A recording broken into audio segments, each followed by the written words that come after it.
So today is a pretty fun message. Yeah, I hope so. Yeah, We'll see. I hope so.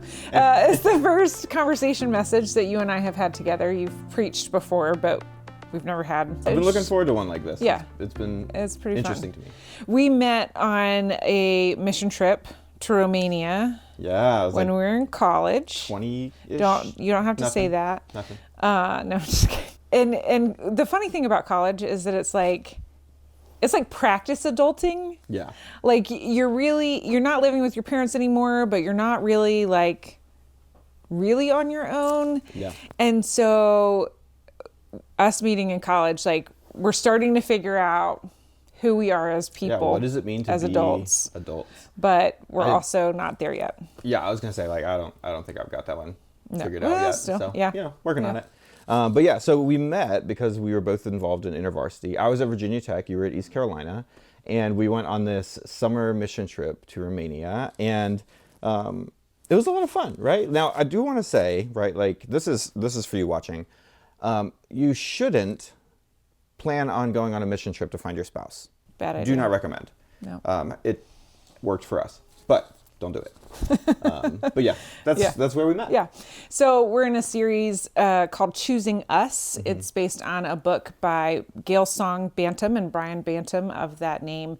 And through the series, we're reminding ourselves that while marriage is important, it's not the pinnacle of life or a cornerstone of society. Like it's not the end all be all. Yeah. Despite us being told that when we were younger. Right. Like, but it is one particular way in which God kind of shows us what it means to be committed to one another and to be bonded to one another. And, I mean, Jesus himself wasn't married. That's true. Right. And a very strong argument could be made that he lived a meaningful life. Right. That's a different sermon series, but probably I think it's a strong one. Yeah.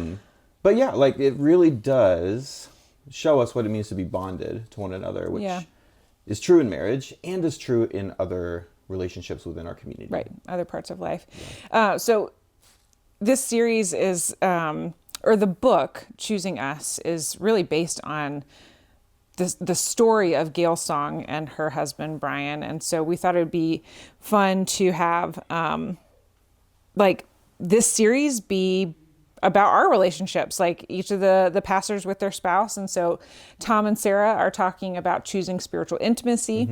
Mm-hmm. Mark and Jana are talking about choosing to learn about each other. Yeah, and I really hope Jana laughs a lot on the video. That would make my heart happy. And then we're, of course, talking about choosing partnership. Yeah. That's what we're talking about today. Yeah. So if nothing else, through watching these videos and hearing us, you'll get a chance to know us on a deeper level, know your pastors on a deeper level. And yeah, I'm really excited for you to walk on this journey with us. So let's get started. Yeah. This series, Choosing Us, is part of a series of series based on the Sermon on the Mount, where we're taking topics in the Sermon on the Mount and they're inspiring our topics for our series. This one is inspired by Jesus' words in Matthew chapter 5, verses 31 and 32. There's a lot of words in 35, but not 35. Chapter 5. So here's what Jesus says. Yeah. You have heard the law that says a man can divorce his wife by merely giving her a written notice of divorce. Okay, so Jesus is quoting the Hebrew scriptures and saying, you've heard that men, you can just divorce your wife by giving her a certificate and then you're done. Pretty crappy. Right. And he goes on to say, I say that a man who divorces his wife, unless she has been unfaithful, causes her to commit adultery. And anyone who marries a divorced woman also commits adultery. So my hot take on this passage is that Jesus is really speaking to men and instructing them not to use their wives as objects and discard them when they're done.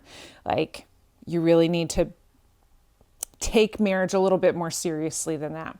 But the point of this series, the point of this message isn't really to deep dive into the meaning of those verses. Mm-hmm. Like I said, we're really telling our story and telling our story of what it's been like to be married to each other now for 18 years. And 18. It's quite wild. What we're learning through this series and in this message is that covenant is not necessarily a marriage, but a marriage is always a covenant. Mm-hmm. So A covenant being a vow, a promise, a sort of bond. You can have those outside of marriage, but marriage is always a covenant. Yeah. So let's pause here. We have a question for discussion. How was marriage modeled for you when you were growing up? Take a minute and talk about it. Put it in the chat.